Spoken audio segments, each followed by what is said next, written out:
Sa simula ng kwento, makikita natin ang isang batang babae na nagngangalang Gia.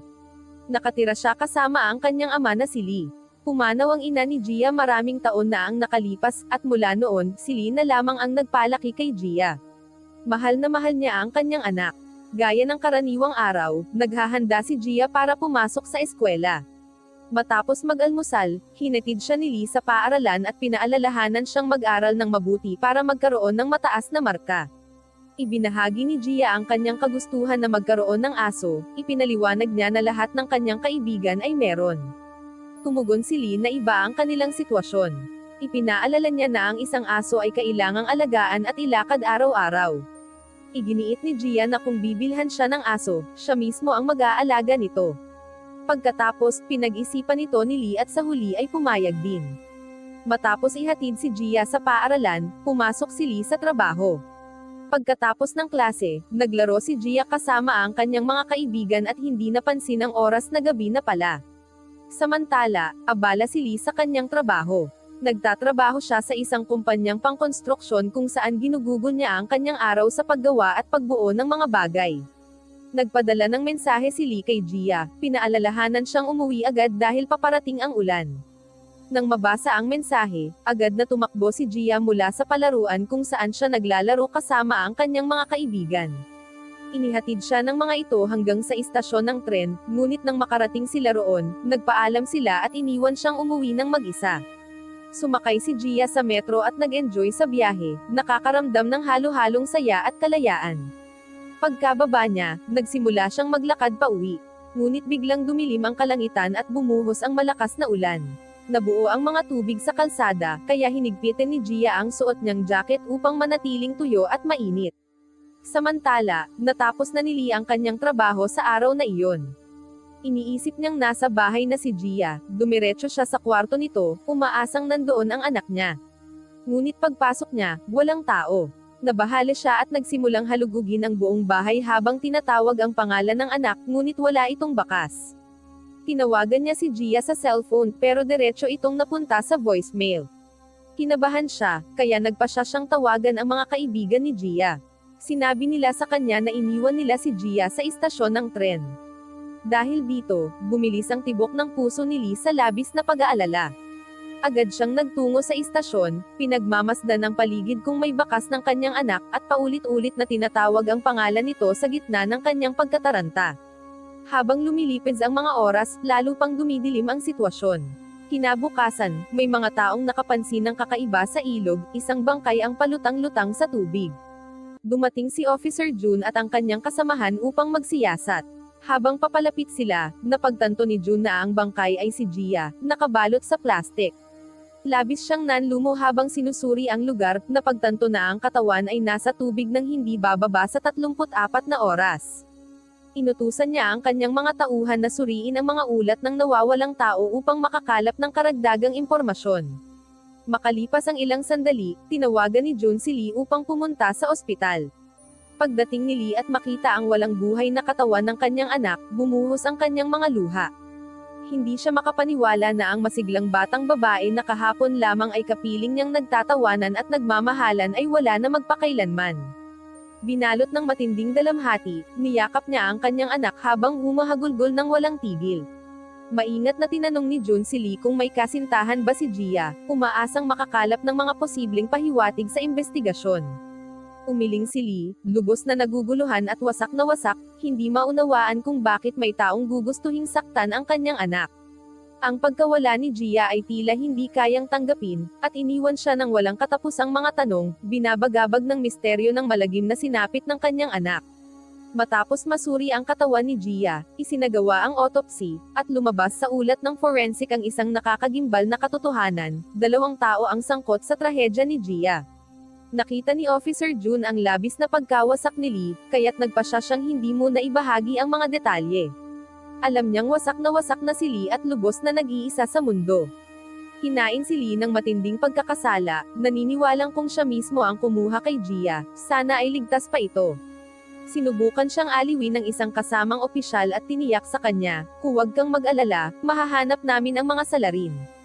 Kinabukasan, muling bumalik si June at ang kanyang kasama sa lugar kung saan natagpuan ang bangkay ni Gia. Inisip ni June na ang salarin ay nagmamadaling itinapon ang bangkay, balak itong ipalubog sa tubig. Sa kasamaang palad, hindi lumubog ang bangkay gaya ng inaasahan. Nagpahayag ng pag-aalala ang batang opisyal, na nagsabing kung wala silang kriminal na record, magiging napakahirap silang mahanap. Lalong nag-alala si June sa pahayag na ito, ngunit nanatili siyang determinado na hanapin ang hustisya para kay Gia. Sa himpilan, sinimulan nilang suriin ang CCTV footage. Huli nilang nakita si Gia sa istasyon at napansin ng isang babaeng nakatambay sa labas. Nahuli rin ang kanilang pansin sa isang puting van na nakaparada malapit na nagdulot ng kanilang hinala. Pinalapit nila ang kuha at nagawang masilip ang mukha ng driver. Natuklasan nilang ang pangalan niya ay Leo. Kinabukasan, bumisita ang mga pulis sa lugar kung saan nakaparada ang van, malapit sa bahay ni Leo.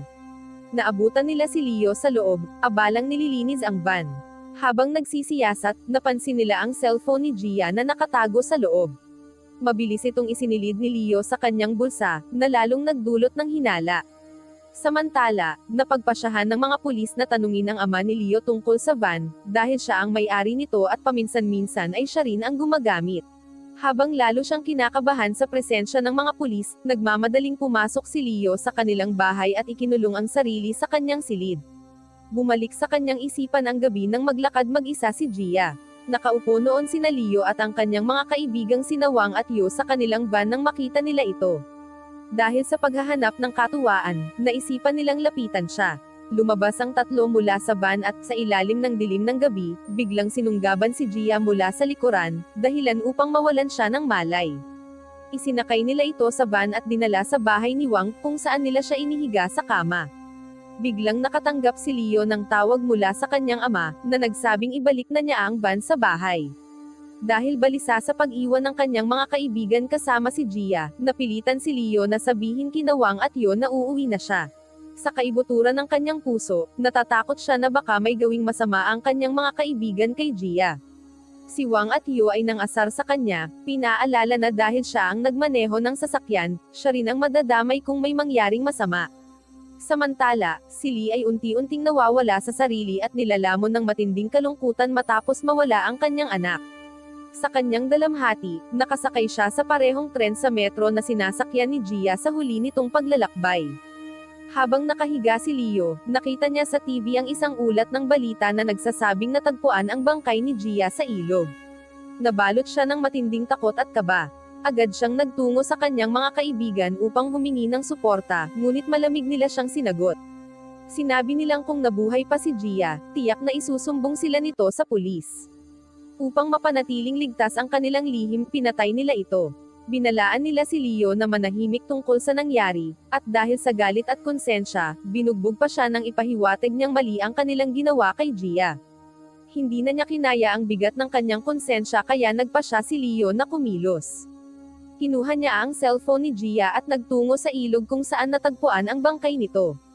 Puno ng lungkot at pagsisisi, sa isang desperado na sandali ay nagpadala siya ng mensahe kay Lee gamit ang telepono ni Gia. Isiniwalat ang katotohanan, ang iyong anak ay pinatay ni Wang at Yu. Ibinigay pa niya kay Lee ang tirahan ni Wang bago itinapon ang telepono sa ilog, umaasang mawawala ang anumang bakas ng kanyang pagkakasangkot. Samantala, si Lee, na pinapalakas ng matinding pagnanais na makahanap ng kasagutan, ay natanggap ang nakakagulat na mensahe.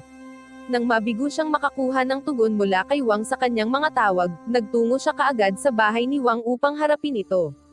Nang matagpo ang nakalak ang pinto, naalala ni Lee na binanggit ni Leo ang tungkol sa susi, kaya't ginamit niya ito upang makapasok. Sa loob ng bahay, nagsimula siyang maghalughog, determinado na makahanap ng mga pahiwatig. Biglang dumating si Wang habang may kausap sa telepono. Agad na nagtago si Lee, mabilis ang tibok ng puso. Habang patuloy siyang naghanap sa silid, natagpuan niya ang bag ni Gia, na naghatid ng matinding dalamhati sa kanya. Napansin din niya ang computer ni Wang, at doon siya muling nilukob ng galit nang mapagtantong posibleng naitala ni Wang ang ginawa nito kay Gia. Si Wang ay nakaupo sa kanyang mesa, pinapanood ang video na kinunan niya noong gabing ginalaw niya si Gia. Tila hindi siya nababahala sa kanyang mga ginawa, naniniwalang siya ay hindi mahahawakan ng batas dahil siya ay 17 pa lamang. Pinupukaw ng dalamhati at matinding galit na pagtanto ni Lee na gusto niyang maghihiganti para sa sinapit ng kanyang pinakamamahal na anak na babae. Galit na galit siyang sumugod kay Wang, kumukulo ang kanyang dugo. Walang alinlangan, nilusob niya si Wang at nagsimula ang isang mabangis na laban sa pagitan nila. Sa tindi ng kanyang galit, dinampot ni Lee ang isang baseball bat at hinamped si Wang, na agad nitong ikinamatay. Naging magulo ang sandali, puno ng mga alingaw-ngaw ng kanilang pakikipagbuno at ng bigat ng napagtantong ginawa ni Lee. Pagkatapos, sandaling kumalma si Lee. Kinuha niya ang litrato ni Wang at Yu, nais niyang magkaroon ng tala ng kanilang pagtutuos. Kinuha rin niya ang telepono ni Wang bago nagpalit ng damit upang hindi mahalata. Habang paalis siya ng bahay, nagpadala siya ng mensahe kay Yu gamit ang telepono ni Wang, nagkukunwaring siya si Wang. Sinabi niyang aalis siya ng bayan upang maghatid ng kotse at inanyayahan si Yu na magkita sa bahay ni Wang. Samantala, dumating ang mga pulis na pinamumunuan ni Opisyal Jun sa pinangyarihan ng krimen. Sinimulan nila ang kanilang investigasyon sa bahay ni Wang, kung saan natuklasan nila ang nakakasindak na video na kinunan ni Wang, hindi lamang kay Jia kundi pati na rin sa dalawa pang babae na kanyang biktima. Ang ebidensyang ito ay nagdagdag ng nakakakilabot na bigat sa kaso at nagbukas ng mga tanong tungkol sa mga nagawa ni Wang sa nakaraan. Maya-maya, tinawagan ni Opisyal Jun si Lee ngunit hindi ito sumagot. Natagpuan ng mga investigador ang mga damit na may mantsa ng dugo sa bahay ni Lee, dahilan upang maghinala silang may kinalaman siya sa pagpatay kay Wang. Dahil sa kagipitan ng sitwasyon, pinalakas ni Jun at ng kanyang mga tauhan ang kanilang pagsisikap upang madakip si Lee. Napagdesisyonan din nilang arestuhin si Yu, dahil sa posibilidad na sangkot ito sa mga krimen. Ipinatawag ang mga magulang ni Yu sa presinto para sa pagtatanong. Mayaman at maimpluwensya sila, at nang ipinaliwanag ni Jun ang mga paratang laban sa kanilang anak, mabilis nila itong ipinagtanggol. Sinabi ng ama na bata lang si Yu. Normal lang ang ganitong bagay sa edad niya. Hindi gagawa ng mali si Yu kung hindi siya inaakit ng mga babae, para bang minamaliit ang bigat ng sitwasyon. Si Jun, na naiinis sa kanilang pagtanggi, ay ramdam ang pagtaas ng kanyang galit. Alam niya ang katotohanan sa mga kakilakilabot na ginawa at determinado siyang maghanap ng hustisya. Habang naghahanda ng umalis ang mga magulang ni Yu, hinarap sila ng ama ng isa pang biktima. Sumigaw ito na pinatay ninyo ang anak kong babae, na puno ng pighati ang tinig. Ibinunyag ng amang ito na si Wang ay nakagawa ng masama sa kanyang anak na babae, bine-blackmail siya upang manahimik tungkol sa pang-aabuso. Dahil sa labis na kahihiyan at desperasyon, nagpakamatay ito sa pamamagitan ng pagtalon mula sa isang gusali. Samantala, dumating si Lee sa isang liblib na lugar na dati niyang pinupuntahan, isang paupahang bahay na nakatago sa mata ng mundo. Hawak ang pendrive ni Wang, natuklasan niya ang isang video na nagbubunyag na si Wang ay gumawa ng mga kakilakilabot na bagay sa isang babae sa kalapit na garahe. Dahil sa galit at desperasyon, kinuha niya ang litrato ni Yu at dumiretso sa garahe. Pagdating ni Lee, tumanggi ang mga mekaniko na magbigay ng impormasyon maliban na lang kung babayaran sila. Dahil sa pagkadismaya, nagkaroon ng away, at sa gitna ng gulo, nabaril sa binti ang isa sa mga trabahador, na nagdulot ng takot sa lahat. Sa kaguluhan, ibinunyag ng sugatang trabahador ang isang lugar kung saan madalas magpunta si Yu, ngunit aminado siyang wala siyang gaanong alam tungkol dito. Habang ipinagpapatuloy ni Lee ang kanyang paghahanap, naging laman ng balita ang kanyang mga ginawa. Isang babae na nanonood ng TV ang nakilala siya at nagpa siyang tumulong. Habang wala si Lee, sinilip ng babae ang mga video sa kanyang laptop upang mas maintindihan ang sitwasyon. Nang bumalik si Lee, nagtanong ang babae tungkol sa kanyang mga ginagawa kamakailan. Kalma niyang itinanggi ang lahat, sinasabing wala siyang ginagawa. Nang malaman ng babae ang mga ginagawa ni Lee, sinabi niya rito na hindi niya kailangang gawin ang batas sa sariling mga kamay, mahuhuli rin ng pulisya ang mga kriminal at maghahatid ng hustisya. Hinimok niya itong kumbinsihin siya na sumuko, ngunit sumagot si Lee, kung hindi ako kikilos ngayon, mahuhuli man sila ng pulis, malamang palalayain din sila makalipas lang ng ilang taon. Mag-aasawa sila, magkakaanak at mabubuhay ng normal. Pero ang anak kong babae, hinding-hindi na siya babalik. Samantala, natuklasan ni Opisyal Jun na isa sa mga video sa pendrive ay nagpapakita kay Lee sa isang hotel na malinaw na kasama si Yu. Dahil dito, inisyo ang isang utos ng pag-aresto laban kay Yu. Si Lee, na patuloy na pinapatakbo ng kanyang paghahangad ng paghihiganti, ay nagtungo sa hotel kasama ang tulong ng babaeng nagbibigay sa kanya ng kanlungan. Matagumpay niyang naiwasan ang mga pulis at nakapwesto sa hotel, handang hintayin si Yu, may baril sa kamay. Pagdating ng mga pulis sa hotel, hindi nila natagpuan si Yu, ngunit nakatagpo sila ng isang takot na babae na nagsabing pinahirapan siya ni Yu at kinuhanan ng video ang kanilang mga ginagawa. Naistawagan ng junior officer ang mga magulang ng babae, ngunit nagpanik ito at iginiit na nagbanta si Yu na ilalabas ang video online. Bigla, nakatanggap siya ng tawag mula kay Yu. Dahil sa takot, sinabi niya rito ang lahat, ibinunyag na nasa hotel ang mga pulis. Nang mapagtanto niyang kailangan niyang tumakas, mabilis na tumakbo si Yu gamit ang kanyang KTM bike, ngunit handa na si Lee.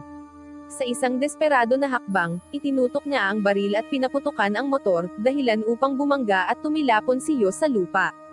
Bagamat nahihilo, nagpupumilit pa ring tumayo si Yu at tumakas papasok sa kalapit na gubat, nag-iiwan ng bakas ng kaguluhan at kawalan ng pag-asa.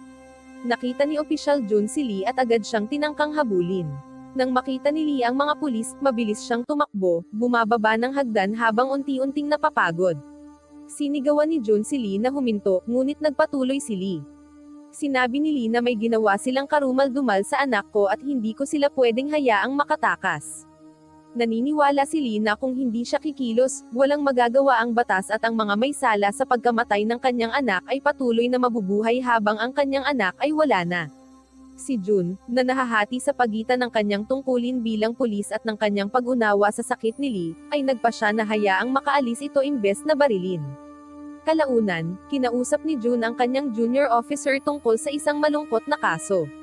Binanggit nila ang 3 menor de edad na lalaki kung saan 2 sa kanila ang nanakit ng isa pang bata hanggang sa ito'y mamatay. 15 taon lang sila nakulong, at ngayon ay malaya na sila.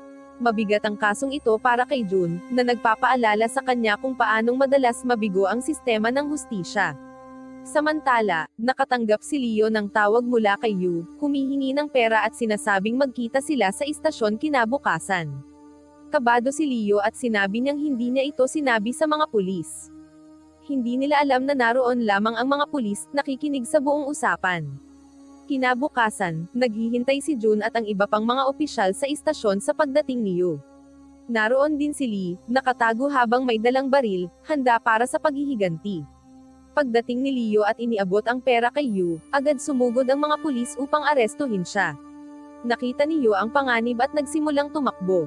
Sa kaguluhan, nahabol siya ni Lee at itinutok ang baril sa kanya. Nakiusap si Yu para sa kanyang buhay, humihingi ng tawad para sa nangyari kay Jia. Kahit na nagmamakaawa si Yu para sa awa, determinado si Lee. Sumigaw ang mga opisyal kay Lee na ibaba ang baril, ngunit sa isang iglap ng galit, binaril niya si Yu sa mata. Bilang tugon, binaril si Lee ng isang pulis, at siya ay bumagsak sa lupa. Si Yu nasugatan, ngunit buhay pa rin, nawalan nga lang ng isang mata dahil sa tama ng bala. Makalipas ang 1 taon, dinalaw ni na Opisyal Jun at ng kanyang mga junior officer ang alaala ni Lee upang parangalan siya. Habang tahimik silang nakatayo, naisip ni Jun ang mga hamon ng pagiging isang magulang. Madaling magkaroon ng anak, sabi niya, ngunit ang turuan silang gumawa ng tama ay napakahirap. Mabigat ang kwento ni Lee sa hangin habang nagmumuni-muni sila sa sakit ng pagkawala at sa mga problema ng sistema ng hustisya. Nagtatapos ang pelikula, iniiwan ang mga manunood na magnilay tungkol sa mga nangyari at sa mga naging kahihinatnan para sa lahat ng sangkot.